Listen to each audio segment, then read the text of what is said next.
Wait a minute. Groovy. And cut!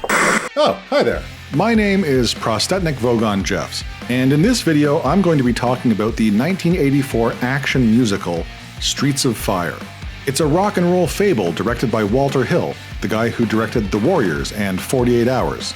It stars Michael Pere, Diane Lane, Rick Moranis, Amy Madigan, Willem Dafoe, Deborah Van Valkenburg, and Bill Paxton. And it is simultaneously terrible and awesome. I doubt it, but anything's possible. I'm not going to beat around the bush here. I love this movie. It's one of my favorites despite the litany of complaints I'm about to outline.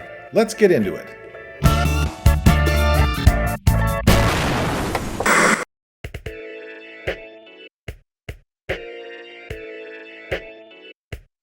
I like Walter Hill movies, I really do. The Warriors in particular, it's a top 10 for me. Can you dig it? Can you dig it? Streets of Fire doesn't quite make top 10, but there's something about it that I absolutely adore. The first time I saw it, I wasn't sold on it. It was okay, but there were enough compelling elements to draw me back in, and that's when things really started to click. The aesthetic, the melting pot of genres and time periods, awesome. The soundtrack, great. It grows on you. The stilted acting? What about her? I thought she's supposed to do the driving. Get moving, and you better be ready when we get there. It's so bad, but I love it. So let's take a look at all the things that make this cult classic awful and 100% worth watching. Alright.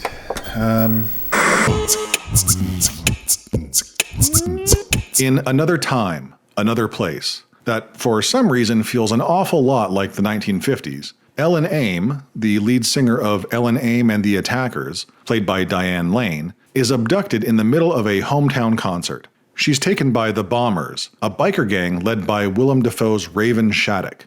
As the Bombers leave town, Ellen's abduction is noticed by Reva Cody, a local restaurant owner. She sends a telegram to her brother, Tom, Ellen's ex-boyfriend and a former soldier. She pleads with him to come home, and he does. He surprises his sister at her restaurant, and within minutes gets into a fight with a handful of Grease 2 rejects.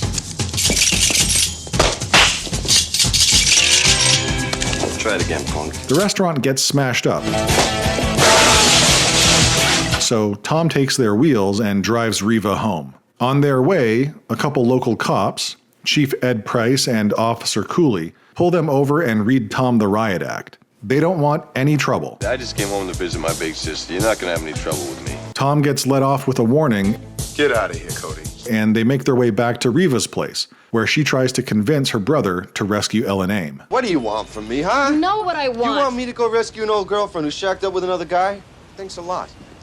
At a local bar, Tom meets a lesbian mechanic and ex-soldier named McCoy, who likes to drink like a fish and get into fights. She's passing through and doesn't have a place to stay, so Tom lets her crash at Reva's house. Later that night, Tom reminisces about Ellen and how awesome she was at singing or something.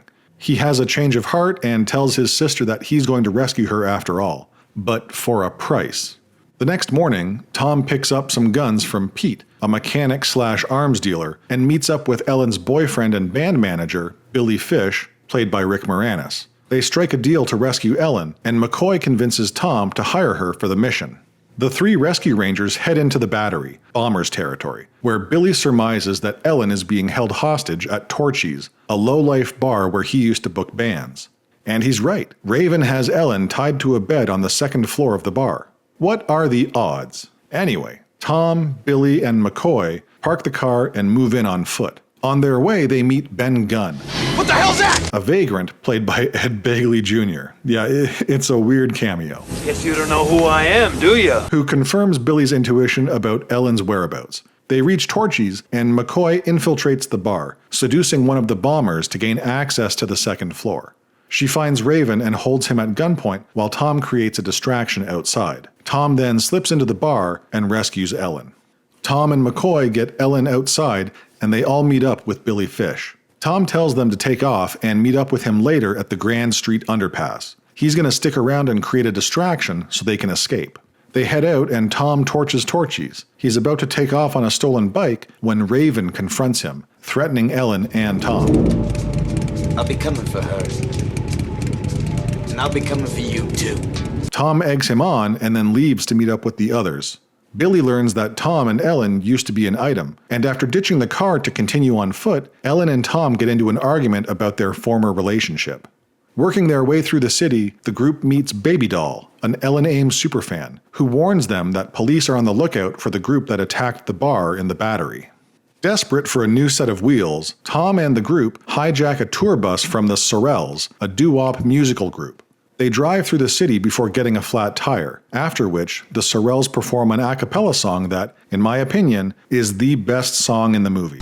Remember when you didn't love me? Obviously, I can't play any of it in this video. Damn you, copyright laws!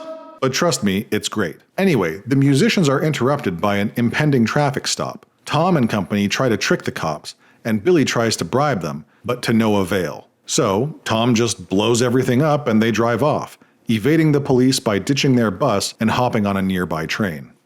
Tom and his crew make it back and stop into the police station to update Chief Price about what happened. Ellen is furious that Tom took money to rescue her. I hate you for taking money to come and get me. Later, Raven shows up and meets with Chief Price, demanding revenge on Tom for what he did. He tells Ed that he'll leave peacefully after Tom is taken care of. After getting into an argument with McCoy and Riva, Tom is visited by Chief Price, who tells Tom he plans on arresting Raven when he shows up.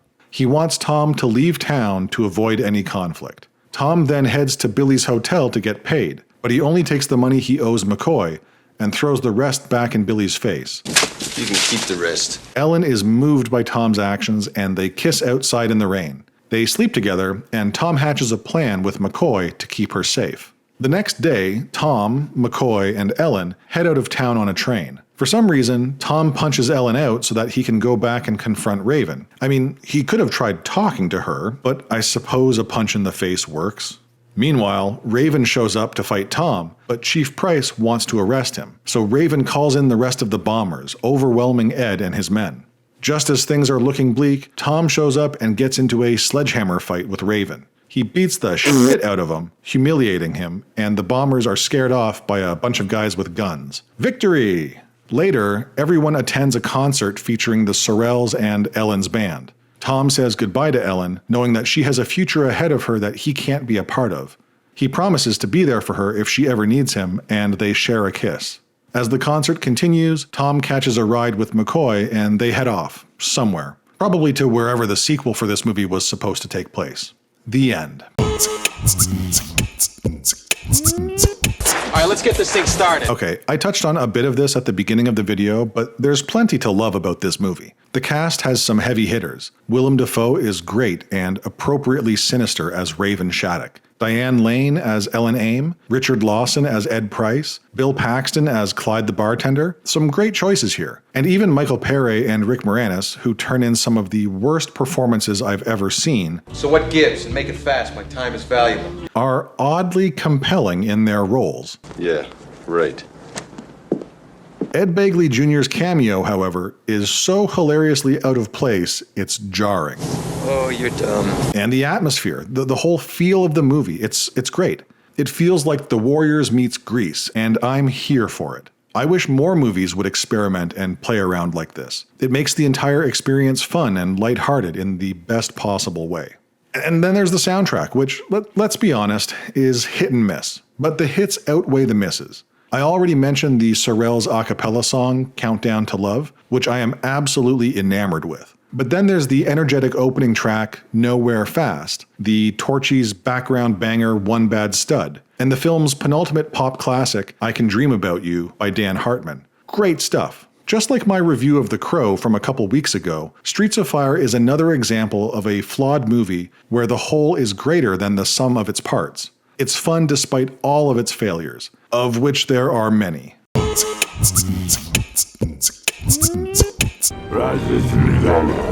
Let's start with some of the more technical aspects of the film. The direction, be it in the set design, costume design, or cinematography, is all fine. There's nothing super impressive or disappointing about any of it. In most cases, it works, but some of the bigger set pieces of the movie feel incomplete or rushed. There's an incongruity to it that, on one hand, adds charm, but on the other feels lackluster and lazy. I don't get it. But derivative, this movie is not. Okay, some of it is. Walter Hill and his team tried something new, and unfortunately, it didn't work out for them at the box office. It's definitely a movie that's better in retrospect than it is in the moment. The combination of 50s and 80s aesthetics works remarkably well. But the story is a bit cliche. It evokes been there, done that vibes. That's not always a bad thing, but in this case, it does make the movie fairly predictable. The film does a good job of distracting us from that, though. The atmosphere is unique and fantastical while being grounded in reality. It has a vibe that's fairly reminiscent of The Warriors, but with a much lighter touch.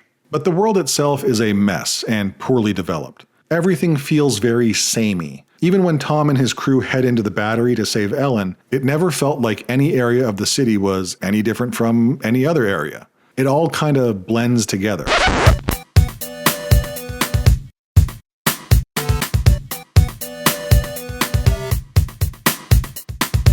And I'm sad to say that character development isn't really worth talking about here. Tom's motivations are surface level at best.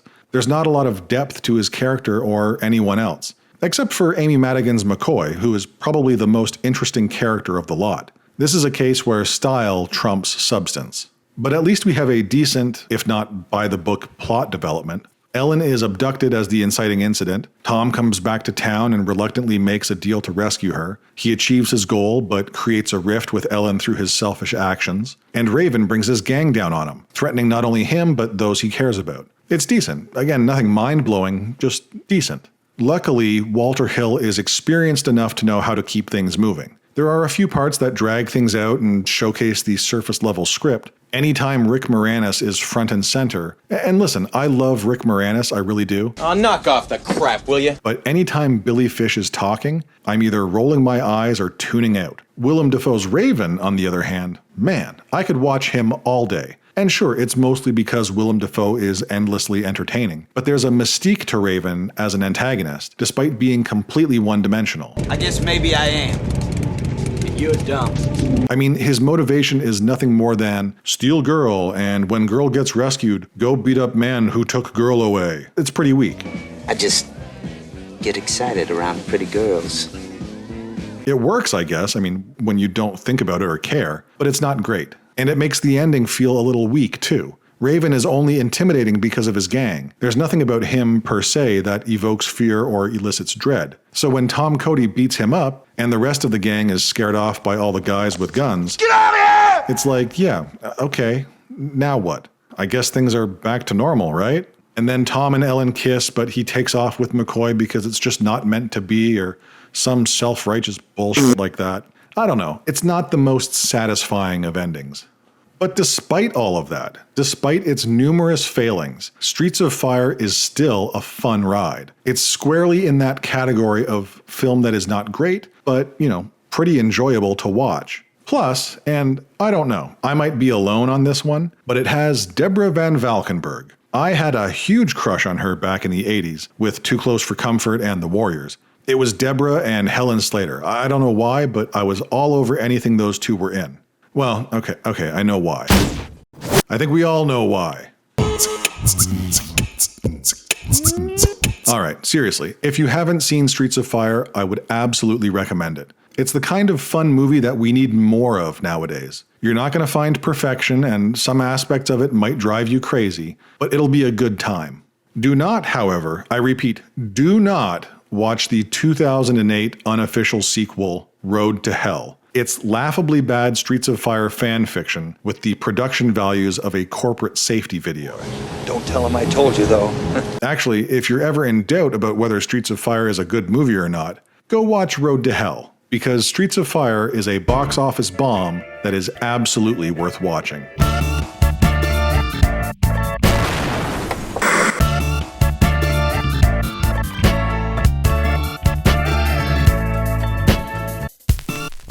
Don't forget to like and subscribe.